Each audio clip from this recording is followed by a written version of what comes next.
जन्नत की मट्टी। एक देहाती ने गारे मट्टी की मदद से अपना घर बनाया।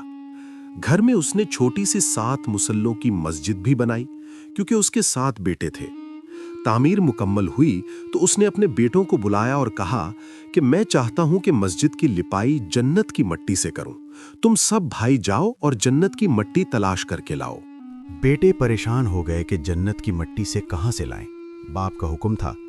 6 बेटे ढूंढने निकल खड़े हुए, जबकि सबसे छोटा और 7वां बेटा बीमार था, घर पर ही रहा। भाई शाम को थके बारे खाली हाथ घर लौटे तो क्या देखते हैं, छोटा भाई बोरी में मट्टी भर के बैठा है। बाप ने पूछा, बेटे घर बैठे तुझे जन्नत की मट्टी कहां से मिल गई?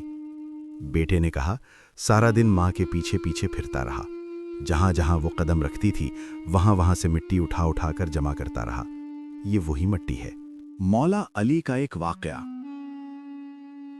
एक मर्तबा मौला अली जंगे नहरवान के लिए अपने घोड़े पर सवार हो रहे होते हैं कि एक नजूमी मौला अली के पास आता है और कहता है, ए अली, ये जंग आप मत लड़ें, क्योंकि आपका सितारा गर्दिश में है। आप ये जंग बुरी तरह हार जाएंगे। मौला अली उसकी बात सुनकर घोड़े से नीचे आ जाते हैं और उस नजूमी को कहते हैं, अच्छा तुम सितारों के हाल जानते हो? उसने कहा, हाँ मेरा काम यही है, मैं सितारों को देखकर इंसान का हाल बता सकता हूँ, और आपका सितारा गर्दिश में है, इसलिए आपको बताया कि आप ये जंग हार जाओगे। मौला अली ने उस नजूमी को कहा, अच्छा वो सामने एक घोड़ी है जो पेट से है, बताओ उसके पेट में नर है या मादा है? अब वो नजूमी खामोश। मौला अली ने कहा, तुम तो कह रहे थे कि मैं सितारों के हाल जानता हूँ, ये तो तुम्हारी नजरों के सामने है, तुम तो इसका हाल भी नहीं जानते। मौला अली ने कहा, अच्छा बताओ, कौन सा सितारा जब टूटता है तो ऊंट पर एक हरकत जाहिर होती है? अब फिर वो नजूमी खामोश। मौला अली ने कहा, अच्छा इस मेरे घोड़े के पांव के नीचे जमीन पर एक चीज है, बताओ वो क्या है?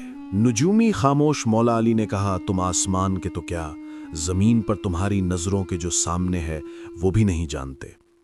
सुनो ऐ शख्स, मैं अली अब तुझे बताता हूँ, अली की जिंदगी की सबसे कामयाब ये जंग होगी। मेरे 10 लोग भी इस जंग में नहीं शहीद होंगे और मेरे मुखालिफ के 10 लोग भी नहीं बचेंगे। और फिर तारीख में लिखा है कि जंगे नहरवान में मौला अली का कोई साथी भी शहीद नहीं हुआ था और मौला अली के मुखालिफ के सिर्फ 9 आदमी बचे थे।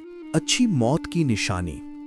रसूल अल्लाह सल्लल्लाहु अलैहि वसल्लम ने फरमाया कि मौत का एकदम आना अफसोस के लायक है कि मरने वाला ना कुछ कह सके और ना कर सके।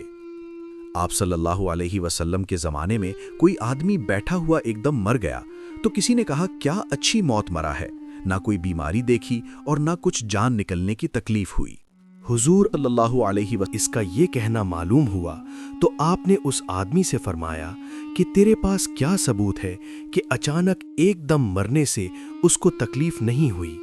अगर अल्लाह ताला उसको इस हाल में मौत देता कि वो बीमारी की तकलीफ उठाता तो उसके सब गुनाह माफ हो जाते। सदक़ाए जारिया।